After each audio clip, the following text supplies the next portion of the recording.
Hey everyone, Shane here with etrailer.com. Today I have a 2020 Subaru Crosstrek. I want to walk through how to install the CURT Class 3 Trailer Hitch receiver. Adding a Class 3 hitch onto your vehicle is going to give you a lot of different options. Maybe you want to put a bike rack on. Maybe you have bikes you're tired of loading inside, but you don't want to get a bike rack for the top of your roof because we don't want to pick up our bikes or take them down each time.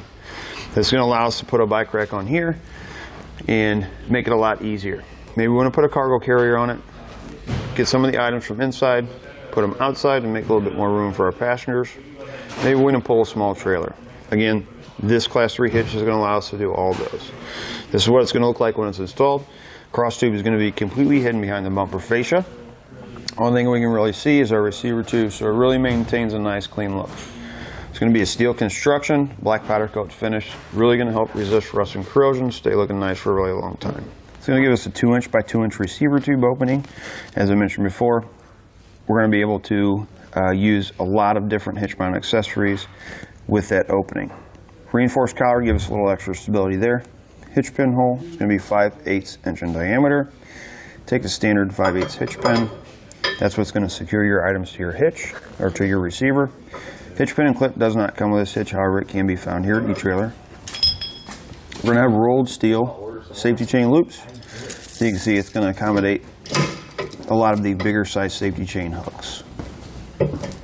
Now let's give you a few measurements and weight capacities to help you when deciding on any of those hitch mount accessories, like your bike racks, your ball mounts, and your cargo carriers. From the center of the hitch pinhole to the outermost part of the bumper is going to be about 3.5 inches. That number is important for any of your hitch mount accessories like your bike racks and cargo carriers that fold up. Going to make sure they're not going to make contact. From the ground to the top innermost part of the receiver tube is going to be about 14.5 inches. Keep that number in mind for any of your hitch mount accessories that may require a little bit more ground clearance. As far as our weight capacities go, we're going to have a 525-pound max tongue weight. That's going to be the downward pressure on the inside of the receiver tube. So when we're loading that cargo carrier, we have a trailer with a heavier tongue weight. We want to make sure we're not exceeding that. We're going to have a 3,500-pound gross trailer weight. That's how much the hitch can pull. It's going to be the trailer plus the load included. Always recommend checking the owner's manual of the vehicle. Make sure the vehicle can withstand that amount of weight. You're going to go with the lowest number between the vehicle and the hitch. Now that we've gone over some of the features, let's walk you through how to get it installed. Start our installation. We're going to take a strap. We're going to hang it anywhere we're going to hook it to. We want to make sure we're going underneath our exhaust. What we're going to have to do is we're going to have to lower it. We're going to have a couple of hangers we need to remove. You're going to have one here on the passenger side rear. You're going to have two on the driver's side rear. We're going to move up here. And we're going to have one right in front of the axle. We're going to remove those three, allow our exhaust to hang just a little bit. We're going to spray each one with some lubricant or soapy water. You can take a very large screwdriver, pry bar. If you have some exhaust hanger tool removal tool or pliers, you can use those. We're just going to work that off of there. We're going to do that same thing with the remaining three. Next thing we need to do is on each frame rail we're going to have 3 plugs. We need to remove the rearmost one and the forwardmost one. You can use a trim panel tool, flathead screwdriver. We'll pop each one of those out on each side. And what we need to do is this very forward hole, we need to enlarge the opening so that our hardware will fit up inside. You can do it a couple different ways. You can use a grinding bit, cutting wheel. I find that a grinding bit actually opens it up a little bit better. So whatever means you have, you just need to make sure you're able to get the hardware inside.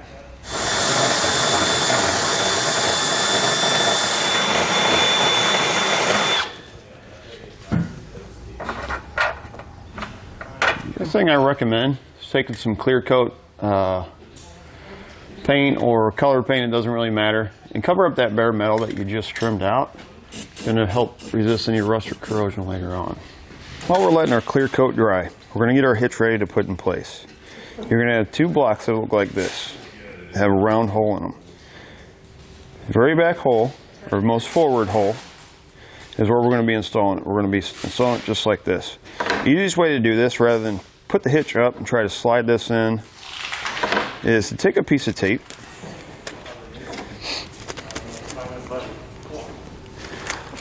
We're just going to tape it right over that hole, just like that. We're going to put one of these on each side of the hitch. Once our paint's dry, we need to install our hardware into the frame rail. You're going to get pull wires. They're going to look like this. We're going to start with this rear hole. We're going to take the spring in. We're going to go through the hole and we're going to come out of this one.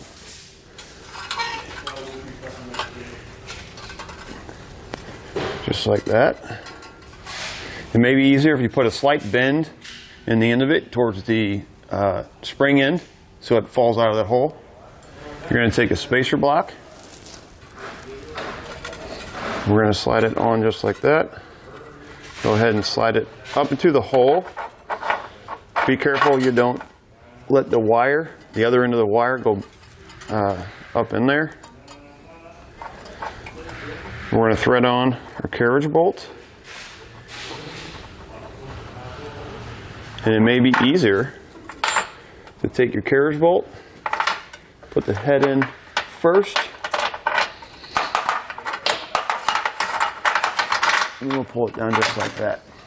For this hole, we're going to take our spring, we're going to put on our spacer block, thread on the carriage bolt, feed the bolt up in first, followed by the spacer block, and then pull it back down. We're going to leave our wires attached for now. We're going to repeat that same thing on the opposite side.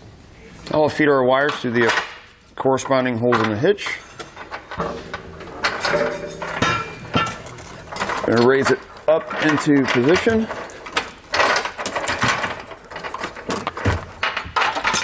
Remove our pull wire on one of our bolts. Go ahead and get one of our flange nuts installed on each side. That'll hold our hitch up in place while we install our remaining hardware.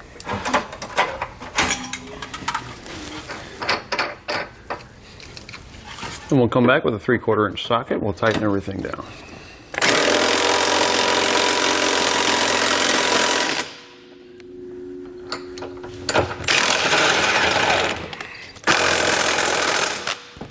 Once we get all of our hardware tightened, we'll come back and we'll torque it to the specifications in the instructions.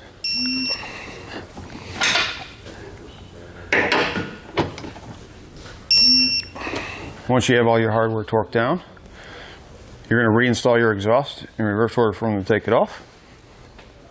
And then you can remove your strap and you're ready to go.